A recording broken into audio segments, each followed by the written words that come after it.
Well, Kevin Stefanski was asked about Mike Vrabel's role with the Browns today as well.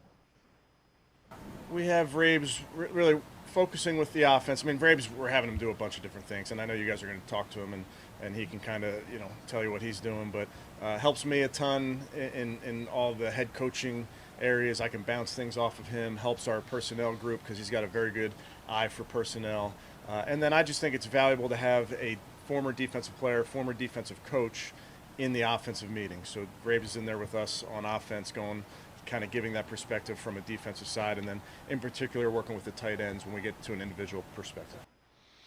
I found that really interesting, and the more I think about it, the more I get what Kevin Stefanski's saying. You're bouncing. This is a concept. What do you see as a defensive guy? And that is, I would imagine that's extremely valuable.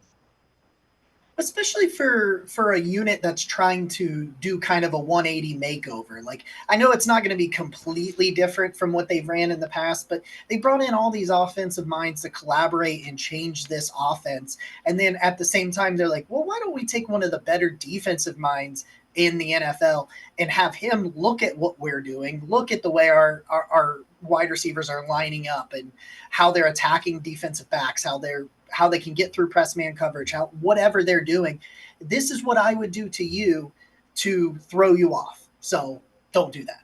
Like, all of a sudden you've got guys that understand, like, okay, this guy tells me if he was on defense, he would throw this at me. So if I see this and I do this, I can counter it. And it's just, I really like the concept of it. It's you can see it from time to time when defensive coaches switch over to offensive coordinator or something along those lines, where they can kind of flip sides, where I just think it's a different type of perspective other than like, hey, I know how to attack a defense. It's like, no, this is what I would do to you if you do this to me. Like, it's just completely different than what you kind of normally do. And just a mind like that, with everything that's going on with this collaboration process to make this new offense, this hybrid, and to have a guy say, well, if you're going to change to running this all the time, don't do it this way. I just think that it's just invaluable what he can provide for this organization. And I really like that they're doing it in kind of a unique way.